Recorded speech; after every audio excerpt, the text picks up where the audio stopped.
ছেলেদেরকে কেজি স্কুলে পড়ায়, টিউশন নিতে দেয়, ওদের অত উন্নত নেই, যদিও মেয়েরা টিউশন পড়ে। তো মেয়েদেরকে দেখা যায় মাধ্যমিক উচ্চ মাধ্যমিকের ফাঁকেও তাদেরকে কোরআন পড়াবার ব্যবস্থা করে, কিন্তু ছেলেদের ব্যাপারে এতটা তৎপর অধিকাংশ মুসলিম গার্জিয়ানরা নয়। ভাই, এটা নিশ্চিত ধর্মের প্রতি আমাদের অবমাননার কুফল, ধর্মের প্রতি আমাদের অনীহা, পরকালের প্রতি আমাদের বিশ্বাসের দুর্বলতার কারণ। যদি বলেন কেন, ভাই মেয়েটা যে বাপে, ছেলেটাও তো সেই বাপে। তাহলে যদি মেয়েটাকে কোরআন পড়িয়ে সওয়াবের অধিকারিণী করতে হয়, মেয়েটাকে কোরআন পড়িয়ে তাকে যদি নামাজ পড়তে দিতে হয়, মেয়েটাকে কোরআন পড়িয়ে তাকে যদি জাহান্নাম থেকে বাঁচিয়ে জান্নাতের যোগ্যা বানাতে হয়, তাহলে ওই আব্বা মাকে আমার ভাববার জন্য অনুরোধ যে ছেলেটাও তো আপনার, সেই ছেলেটাকে আপনি তুলনামূলক কোরআন শিখতে দেন না কেন? এর পিছনে রহস্য কি? এর পিছনে ত্রুটি কোথায়? এর পিছনে কোন বিদ্যা, কোন বুদ্ধি, কোন প্ররোচনা কাজ করছে আপনাকে ভাবতে হবে। ভাই, আমি খুব স্পষ্ট ভাষায় বলতে পারি যে আমরা মেয়েগুলোকে কোরআন পড়তে দিই, সহজ কথায় বিয়ে দিতে হবে তাই। ভাইজি ভাই, কোরআন না শিখলে একটা মেয়ের একটা ভালো পাত্র ফিরে যেতে পারে।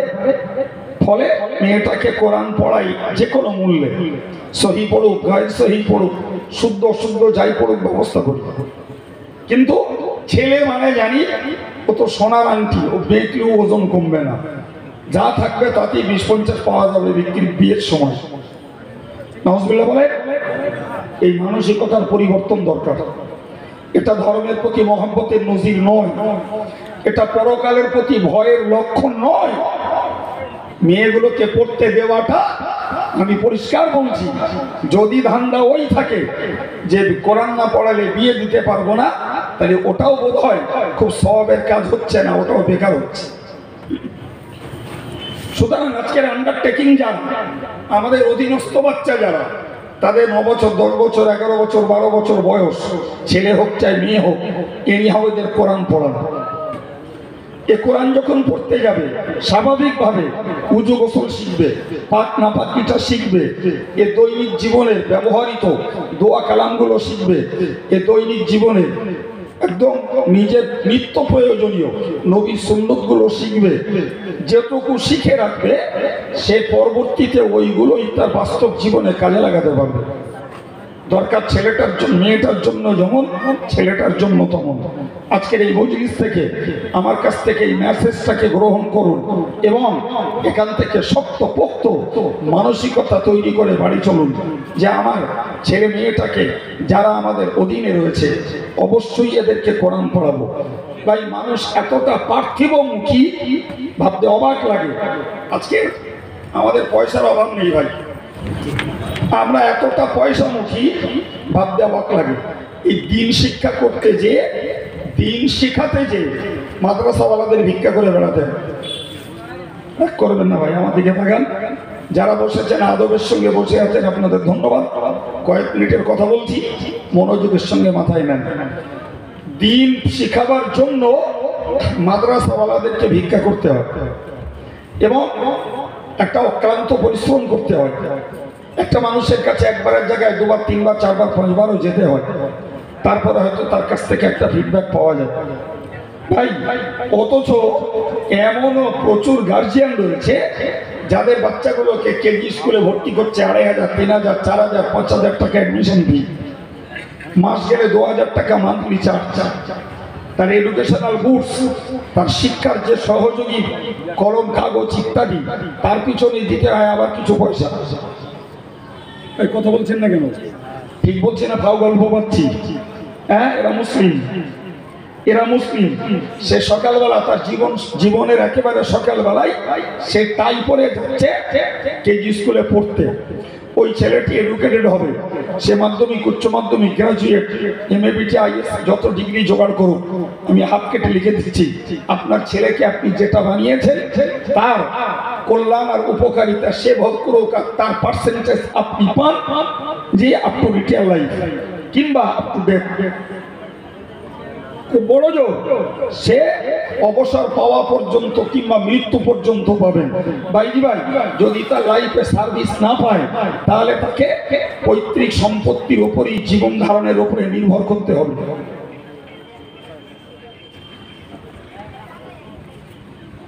প্রিয় ভাইরা, তো আমি আপনাকে বোঝাতে চাইছি, আজকের যে মুসলিম কমিউনিটির অভিভাবক পক্ষ যারা নিজেদের ছেলেগুলোকে আর মেয়েগুলোকে কেজি স্কুলে পড়তে দিয়ে তাদেরকে স্মার্ট তৈরি করছে, তাদেরকে স্টার নাম্বার নিয়ে পাস করানোর ব্যবস্থা করছে, প্রিয় ভাই আমার, এর ফিডব্যাক কতদিন? হার্ডলি 60 থেকে 70 বছর, তার বেশি নয়। ওই ছেলেটাকে ধর্ম শেখালাম না, তাকে কোরআন শেখালাম না, ইসলামী আদর্শ তাকে শিখালাম না। আপনি বলুন, আমি বিশ্বাস করলাম ওই ছেলেটি ভালো লেখাপড়া শিখলো, সার্ভিস পেল, সে একটা মেয়েকে বিয়ে করলো, সে মেয়েটিও এডুকেটেড পারসন, সেও একটা সার্ভিস পেল। ভাই, এবারে দেখা গেল এরা স্বামী স্ত্রী দুজন, আর এই যুগের নীতি হলো আমরা দুটো, আমাদের দুটি, ছোট পরিবার সুখী পরিবার। আরো যদি প্লাস মাইনাস হয়, একটা ছেলে একটা মেয়ে, তাহলে তো আরো আনন্দ। কথা বলছেন না কেন? দুটোর বেশি মানুষ নিতে কোনো অংশেই রাজি নন, কোনো অংশে। ভাই, এনিহাও তার প্রতিরোধ করার জন্য এরা বদ্ধপরিকর। কি ডাক্তার, কি মাস্টার, কি সমাজের সাধারণ শিক্ষিত ব্যক্তিত্ব, ভাই সর্বস্তরে এই ব্যাধি পৌঁছে গেছে যে আমরা সন্তান বেশি নিতে রাজি নই। এখন আপনি বলুন, এই 4 জনের একটা ফ্যামিলি, এরা যথেষ্ট সুখী, যথেষ্ট এরা সচ্ছল, আমি অস্বীকার করলাম না। ভাই, এবার একটু আমায় বলবেন, জি আপনি যে ছেলেটাকে, যে মেয়েটাকে তৈরি করলেন, কিয়ামতের দিনে বিচারে দেখা গেল ওই ছেলেটি, ওই মেয়েটি তার ধর্ম পথের ব্যাপারে সে সম্পূর্ণ নীরব, নিরুত্তর, কোনো কৈফিয়ত তার নেই। তাহলে ওই ছেলেটি, ওই মেয়েটি যদি হয় আল্লাহর কাছে ধৃত আসামি, তাহলে এর জন্য তো ধরা খাবে তার বাপ আর মা। কে ধরা খাবে? কথা বলে জি, এই জাতিকে আর কি করে বোঝাতে হবে? এই জাতিটাকে ব্রেন ওয়াশ করতে হবে আর কি বলে? আপনি চলুন door to door, village to village খোঁজ করবেন, কোরআনিয়া মাদ্রাসায় ছেলে খুঁজে পাওয়া যাবে না, কিন্তু কেজি স্কুলের জন্য বাপ্পারা তৎপর, তার জন্য তাকে সাজগোজ করতে 1.5 ঘন্টা 2 ঘন্টা সময় দিচ্ছে, তাকে ধারে নিয়ে দাঁড়িয়ে আছে, সে কখন ব্যাক করবে তার জন্য ওয়েট করছে। কিন্তু একটা ছেলে মেয়ে মক্তবে যায় কিনা এ ব্যাপারে সমাজের এডুকেটেড পারসনদের কোন রকমের কোন সেন্সিটিভিটি, কোন সজাগ দৃষ্টিভঙ্গি কিচ্ছু নেই। অথচ মুসলমান বুলিয়েদের মুখ দিয়ে নাক দিয়ে ঠিকরে বার হচ্ছে। ধর্মের ব্যাপারে এরা বিরাট উত্তাল, উচ্ছ্বসিত প্রাণ, কিন্তু বাস্তবে লক্ষ্য করে দেখা যাচ্ছে এদের অন্তরে ইসলামের প্রতি যথেষ্ট পরিমাণে অনীহা, অবজ্ঞা, এর প্রতি বিশ্বাসের এদের চরম ঘাটতি। প্রিয় ভাই, আমি আপনাদের কাছে যে কথাগুলো উপস্থাপন করছি, আমার কথাগুলো ভাবুন। আমার একবারও আপত্তি নাই আপনার ছেলে মেয়ে কেজি স্কুলে পড়ুক, কিন্তু আপনার ছেলে মেয়েকে ইসলাম শিক্ষাটা দেবেন কবে? আপনার ছেলে মেয়েটাকে কোরআনী আদর্শ, ইসলামের বেসিক এডুকেশন, প্রাথমিক শিক্ষাটা কবে দেবেন? মোটে দেবেন না দেবেন না, দিয়েছেন না দেননি, বাস্তবটা মিলিয়ে নেন। ভাই, আজকে যারা ইয়ং স্টাফ, যারা আর বাপ মায়ের আন্ডারটেকিং নয়, শুধু খাওয়ার জন্য বাপের সঙ্গে সম্পর্ক, তা না হলে তাদের লাইফ স্টাইলটা তাদের মতো চলছে। অনেক যুবক মজলিসটাতে আছে, আমি এই যুবকগুলোকে জিজ্ঞাসা করছি, এই যুবক, তুমি যদি কোরআন না পড়তে পারো, তুমি যদি ইসলাম না শেখো, তুমি যদি ইসলামী আদর্শ এবং ইসলামের প্রাথমিক শিক্ষাটুকু তোমার ভিতরে না থাকে, তাহলে কোশ্চিনকালেও তোমার ব্যক্তিগত ধর্মটাও তুমি করতে পারবে না। ব্যক্তিগত ধর্মটাকেও তুমি করতে পারবে না। আমি ধরে নিলাম তোমার বাপ তোমাকে শেখায়নি, তোমার মা তোমাকে শেখার সুযোগ করে দেয়নি, তুমি গ্রাজুয়েট হয়েছো, তুমি মাধ্যমিক উচ্চ মাধ্যমিক হয়েছো, হয়তো হায়ার এডুকেশন তোমার হয়নি, কিন্তু এরপরেও তুমি সজাগ, তুমি বুদ্ধিজীবী, তুমি বুদ্ধিদীপ্ত, তুমি তোমার ভালো মন্দ লাভ লস রুচি অরুচি সব তুমি বুঝে গেছো। তাহলে এটা কেন বুঝলে না যে আমি সেই ধর্মের লোক যে ধর্মে রয়েছে পরকালের বিশ্বাস, যে ধর্মে রয়েছে জাহান্নাম জান্নাতের কথা। তাহলে আজকে যদি আমি ওই ধর্মটাকে না শিখি, ওই ধর্মটাকে যদি আমি লালন না করি, ওই ধর্মটাকে আচরণ না করি, তাহলে আমাকে জাহান্নামে ভুগতে হবে। তাহলে বাপ মা শেখায়নি, এর জন্য বাপ মায়ের ভুল ধরতে যাব না, বরং আমি যখন নিজে সজাগ তাহলে আমার ঘাটতিটাকে আমি নিজে পূরণ করব। জি, এবং আমি নিজে জাহান্নাম থেকে বাঁচবো, আমার ওসিলাতে আমার আব্বা মাও জাহান্নামের আগুন থেকে বেঁচে যাবে। তবে তো বুঝবো যে তুমি সত্যকারের একটা আদর্শ সন্তান। কথা বলেন, আমার কথা জবাব দেবেন আপনি।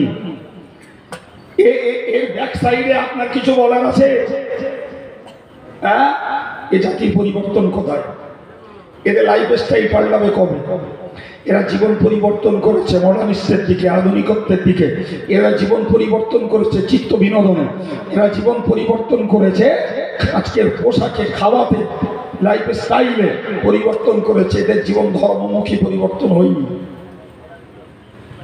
কবে হবে? কবে হবে? এরা তো 3 আর 2 5 এটা বোঝে। জি, এরা তো বুঝতে পারে সব। তাহলে নিজের ব্যাপারটা এরা বুঝলো না কেন?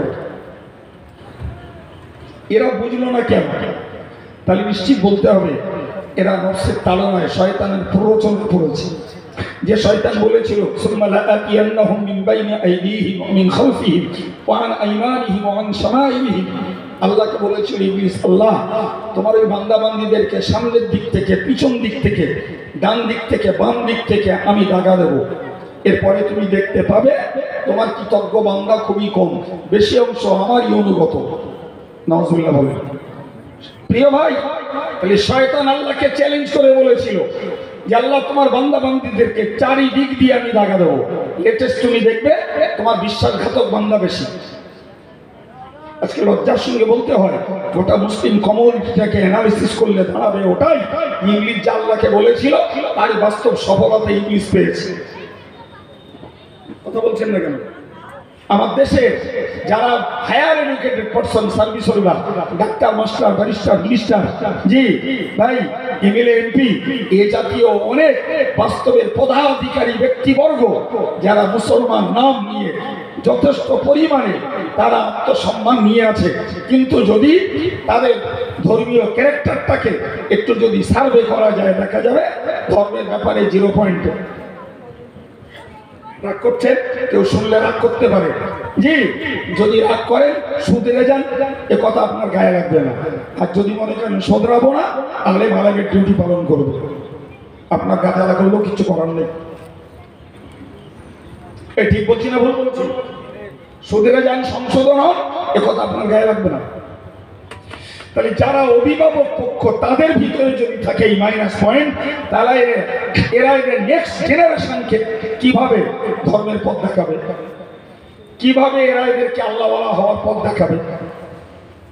প্রিয় ভাই, আমার বক্তব্য তাহলে ন্যূনতম কোরআনটুকু পড়ানোর ব্যাপারে, ইসলামের বেসিক এডুকেশনটা দেওয়ার ব্যাপারে আমি যেমন বলেছি অভিভাবকদের, তেমন বলেছি এদের আন্ডারটেকিং যে শিশু বাচ্চাগুলো রয়েছে এদের ব্যাপারে সজাগ দৃষ্টি নেওয়ার জন্য।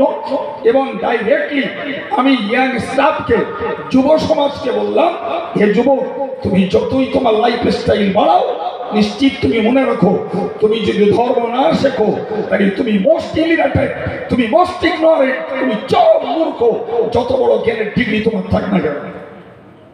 সুতরাং তোমাকে যদি জাহান্নাম থেকে বাঁচতে হয় তাহলে অফকোর্স তোমাকে নিজের দায়িত্ব নিয়ে যেখানে যেমন স্কোপ রয়েছে তোমাকে শিখতে হবে দিনটাকে, কোরআনটাকে, ইসলামের প্রাথমিক শিক্ষাটাকে তোমায় শেখাতে হবে। জি ভাই, কথা মানুষ বোঝে কম, বকে বেশি। তো বললে কি হবে জানি না ভাই। আজকে ভাবতে অবাক লাগে, আমার দেশে মাঝে মধ্যে দেখতে পাই যারা নন মুসলিম কনভার্ট মুসলমান, যে ছিল অমুসলিম পরবর্তীকালে মুসলমান হয়েছে, জি নিশ্চিত তাদের জন্য শুকরিয়া। কিন্তু একটু ভাবতে অবাক লাগে, নন মুসলিমরা মুসলমান হয়ে ইসলামটাকে শিখে আমাদেরকে হেদায়েতের বাণী শোনাচ্ছে, আর আমরা মুসলমান ঘরে জন্ম নিয়ে ঠুটো জগন্নাথ হয়ে বসে আছি। তাহলে যিনি ইসলাম শিখেছেন, ইসলামে কনভার্ট হয়েছেন, নিশ্চিত সেটা তার জন্য গৌরব, কিন্তু তার কাছ থেকে ধর্ম জ্ঞান আমরা নিচ্ছি, এটা কি আমাদের জন্য লজ্জা নয়?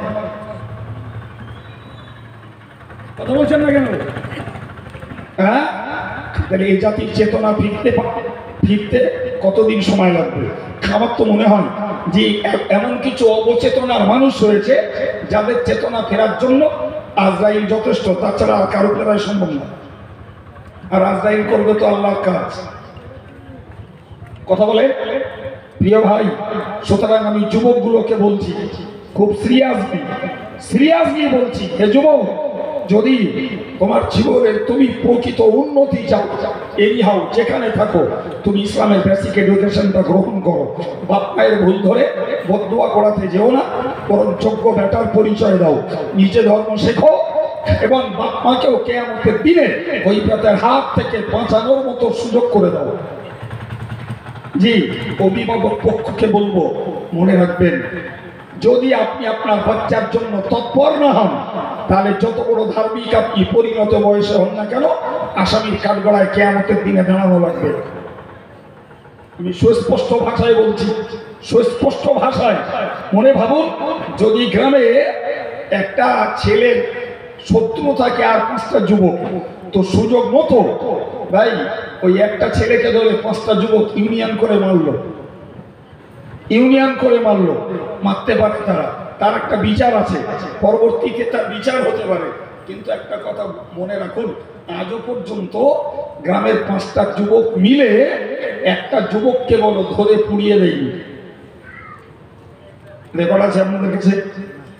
একটু কথা বলবেন, রেকর্ড নেই। তাহলে যুবকে মিলে নিজেরা জি মাস্তানি গাজওয়ারি দেখাতে যে একদল আর একটা ধরে পিটাতে পারে, কিন্তু কেউ কাউকে ধরে আগুনে পুড়িয়েছে রেকর্ড নাই। তো আমি আপনাকে লিখে দিচ্ছি, যে বাপ তার বাচ্চাগুলোকে ইসলাম শেখায়নি, কোরআন শেখায়নি, ইসলামের বেসিক এডুকেশনটুকু তাদেরকে শেখায়নি, তাদেরকে সে পথে দাঁড় করায়নি, পাড়ার 5টা যুবক, তোমার ছেলেটার যত না শত্রু, তার থেকে বড় শত্রু তুমি। কারণ তোমার বাচ্চাটাকে যে স্ট্যাটাসে, যে এডুকেশনের ভিতর দিয়ে তুমি তৈরি করছো, তোমার বাচ্চাটা জাহান্নামের আগুনে পুড়বে। সুতরাং পাড়ার যুবকগুলো তোমার ছেলেটার যত না শত্রু, তার থেকেও মহাশত্রু তোমার মতন বাপ আর মা, যাদের বাচ্চাগুলোকে ইসলামী শিক্ষা না দিয়ে তাদেরকে ধর্মচ্যুত, ধর্মহারা, ধর্মবিমুখী করেছে। এই বাপ্পাগুলোই হলো এই ছেলে মেয়েগুলোর জন্য চরমতম শত্রু। এরাই যে শিক্ষা ব্যবস্থার ভিতর দিয়ে, যে স্ট্যাটাসের ভিতর দিয়ে আজকের এই ছেলে মেয়েগুলোকে গড়ে তুলছে, এই ছেলে মেয়েগুলো আপনার দেখ এরা জাহান্নামের উপযুক্ত। তার জন্য দায়ী তার এই অসজাগ বাপ মাগুলো। রাগ করবেন, ঠান্ডা হয়ে যাবেন পরে। তবে আব্দুল কাইয়ুমের কথাটাকে ভেবে দেখবেন, নিঃসন্দেহে আব্দুল কাইয়ুম ব্যক্তি, পরিবার, সমাজ যাতে ধর্মমুখী উন্নত হয়, তারই দুটো কথা বলছে। আপনি নেবেন না, তার জন্য আমার কোনো টেনশন নেই। তবে আমি আমার বিবেককে কৈফিয়ত দেবো যে আমি সময় উপযোগী, সাধু, ভদ্র ভাষায় মানুষের ব্রেনটাকে কালচার করার চেষ্টা করেছি। প্রিয় ভাই, কি বলে শুরু করেছিলাম ভুলে যাইনি, ইসলাম জ্ঞানের ধর্ম। মনে আছে বলেছিলাম, আর ইসলাম দ্বীনুল ইলমি, ইসলাম হলো জ্ঞানের ধর্ম। এই জ্ঞানের ধর্মটাকে জানার জন্য প্রথম সোর্স ছিল পড়া, ওটাই ছিল প্রথম সোর্স। আমি এখনো তার দ্বিতীয় ব্যাখ্যায় যাইনি, একটা কথাই শুধু বলেছি যে অন্তত টানা পড়তে আমাদের বাচ্চাগুলোকে মক্তব মাদ্রাসায় দেওয়া দরকার ছিল। আর মক্তব মাদ্রাসার বয়স যাদের পেরিয়ে গেছে, সেই যুবকগুলোকে বলেছি, তুমি যে কোনো সুযোগ নিয়ে নিজের টানে নিজে শিখে নাও, ওই করে কেউ রক্ষা করতে পারবে না, কারোর পিছনে জিন্দাবাদ দিয়েও তোমার রক্ষা হবে না। এটাও মনে রাখো। সম্মানিত ভাইরা আমার, দ্বিতীয় কথা মনে রাখুন, ইসলামটাকে বোঝার জন্য ছিল কোরআনের অর্থ এবং তার ব্যাখ্যা বোঝা, তার মিনিং এন্ড এক্সপ্লেনেশন দুটোকে বোঝা ছিল দ্বিতীয় সূত্র। কিন্তু দুঃখের বিষয় আমরা যারা টানা পড়তে পারি না, তারা কিভাবে আমরা ওই কোরআন তার ব্যাখ্যার মর্ম বুঝবো? তুমি পড়তে পারে না, তোর ব্যাখ্যা মর্ম বুঝবে কি করে? বোঝার যোগ্যতা আসা সম্ভব না ভাই। কিন্তু আমি দ্বিতীয় স্তরটা বললাম, আজকে বাঙালি মুসলিম সমাজে যে অজ নসিহতের পরিবেশগুলো চলছে, আলহামদুলিল্লাহ, যারা যোগ্য আলেম, যোগ্য বক্তা, তারা জাতির কাছে টাইম পাস না করে জাতির কাছে ওই কোরআনের কথা বাংলাভাষী মানুষের জন্য বাংলায় বোঝাতে চেষ্টা করছে আবহমান কাল ধরে। ব্যক্তিগত কোনো আলেমের বলার ধাঁচ ধরন ভিন্ন ভিন্ন, কেউ হয়তো অনেক সময় নাই, জ্ঞানের কথা বলে অল্প, আলাদা কথা। কিন্তু যিনি যেটাই বলুন ভাই, তার ভিতরে কিছু জ্ঞানের কথা পাওয়া যায় যেগুলো কোরআন হাদিস সম্বলিত, ঠিক না ভুল? তাহলে আমরা কোরআনটাকে পড়ে মানে না বুঝতে পারি, হাদিসটাকে পড়ে আমরা মানে না বুঝতে পারি, কিন্তু বাঙালি আলেমেরা বাংলা ভাষাভাষী মানুষের কাছে যে ইসলামের জ্ঞান চর্চাটা করছে যথেষ্ট পরিমাণে, তার থেকে আমরা কোরআন হাদিসের জ্ঞান লাভ করতে পারছি, ঠিক না ভুল ভাই? এখন আমার বক্তব্য, কোরআন বলেছে আল্লাযীনা ইয়াসতামিউনাল কাওলা ফায়াত্তাবিউনা আহসানা উলাইকা আল্লাযীনা হাদাহুমুল্লাহ। মহান আল্লাহ বললেন, যারা পড়তে পারেনি এদের জন্য দ্বিতীয় সূত্র ছিল পড়ুয়া মানুষদের কাছ থেকে শোনা। যেমন আপনারা বসে শুনছেন, সুবহানাল্লাহ বলেন, পড়ুয়া মানুষদের কাছ থেকে শোনা। কোরআন বলল কান একটা যন্ত্র যেটাকে তৈরি করা হয়েছে শুধুমাত্র শোনার জন্য। যত আওয়াজ হয় কান ধরে নেয়, সেটি কোনো বাক্য সম্বলিত শব্দ হোক তাও শোনা যায়, বাক্য শূন্য কোনো শব্দ হোক তাও শোনা যায়, ঠিক কিনা? আমি মাইকটাতে প্রকাশ করে বাড়ি দিলাম, কোনো বাক্য নেই, শুধু শব্দটা কান ধরে নিল, কিন্তু আমি কথা বলছি, এতে শব্দ বাক্য দুটোই আছে। জি, এরপরেও বলা যায় যে আমার কান যখন শোনার যন্ত্র, তো তাতে ক্যাচ করতে পারে যেমন ভালো কথা তেমন মন্দ কথা। কোরআনের বক্তব্য ফায়াত্তাবিউনা আহসানা, তোমরা এই যত কথা শুনছো এর মধ্যে ভালো কথাগুলোকে তোমরা মান্য করে চলো। সুবহানাল্লাহ বলেন। কোনগুলো মান্য করতে বললো? ভালো কথাগুলো। ভালো কথার মধ্যে রয়েছে হেদায়েত, ভালো কথার মধ্যে রয়েছে সরল রেখা, ভালো কথার মধ্যে রয়েছে সরল রাস্তা, ভালো কথার মধ্যে রয়েছে আল্লাহর কাছে সন্তোষজনক ভাবে পৌঁছানোর রাস্তা, ভালো কথা পালনের মধ্যে রয়েছে আল্লাহর রহমত, ভালো কথা পালনের মধ্যে রয়েছে জাহান্নাম থেকে মুক্তি, ভালো কথা পালনের মধ্যে রয়েছে জান্নাতে যাওয়ার মতো সুগম সহজ পথ। সুবহানাল্লাহ। কোরআন বলেছে ফামান তাবিয়া হুদায়া ফালা খাউফুন আলাইহিম ওয়ালা হুম ইয়াহজানুন, যারা আমার রাস্তাকে ধারণ করেছে। সুবহানাল্লাহ। কোরআন বলছে ফামান তাবিয়া হুদায়া, যারা আমার রাস্তা ধারণ করেছে, ফালা খাউফুন আলাইহিম ওয়ালা হুম ইয়াহজানুন, তাদের জন্য না রয়েছে কোনো ভয়, না রয়েছে কোনো দুশ্চিন্তা। সুবহানাল্লাহ বলেন। আরেকটু জোরে বলেন। সম্মানিত ভাইরা, আমি আপনাদেরকে কোরআনের কথা শোনাচ্ছি। কোরআন বলল যে আমার এই পথ যারা ধরবে তাদের ভয়ও নাই, চিন্তাও নাই। একটু সুবহানাল্লাহ বলেন। এই কোরআনের মতো সত্য কথা আর কোথাও কোনো বইতে পাওয়া যায়? হ্যাঁ, তাহলে কোরআন যখন বলছে আমার এই পথের যে তাবেদারি করবে, আমার এই পথের যে অনুসারী হবে, তার ভয় নাই, চিন্তা নাই, তাহলে এটা পৃথিবীর আদার্স কমিউনিটি কেউ বিশ্বাস না করুক, মুসলিম কমিউনিটির ভাইয়েরা, মুরব্বীরা, ছেলেরা, মেয়েরা, যুব সমাজ, এদের তো বিশ্বাস করা দরকার। জি, তো আমি এখনো বলছি, যারা দিনদার ধার্মিক, সে যুবক হোক আর মুরব্বী হোক, আলহামদুলিল্লাহ, এরা এক বাক্যে বিশ্বাস করে। কিন্তু যুবক আর প্রবীণ কিংবা পুরুষ অথবা মহিলা, যাদের ভিতরে ধর্মের প্রতি মায়া মমতার অভাব, জি, আব্দুল কাইয়ুমের এ কথা আজও তারা বিশ্বাস করে না, আজও তারা বিশ্বাস করে না। প্রিয় ভাই, জানেন কোরআন বলেছে মান ক্বালা বিহি ফাকাদ, হাদিস বলেছে মান ক্বালা বিহি ফাকাদ সাদাক, কোরআন দিয়ে যারা কথা বলে তারা সত্য কথা বলে। ওমান আমিলা বিহি উজিরা, যারা কোরআনের উপরে আমল করে এরা পুরস্কার লাভ করে। এই জন্য বলুন ওমান হাকামা বিহি উদিলা। প্রিয় নবী বলেছেন কোরআনের ফয়সালা অনুযায়ী যারা জীবন, পরিবার, সমাজ চালায়, কোরআনের বিধানটাকে সামনে রেখে ব্যক্তি জীবন তৈরি করে, পারিবারিক জীবনটাকে তৈরি করে, সমাজ জীবনটাকে যারা পরিচালনা করে, আমার আল্লাহ পাকের নবী বলেছেন তারাই ন্যায় পথ ধরে, ন্যায় পথ অবলম্বন করে। একবার চিল্লে বলুন সুবহানাল্লাহ।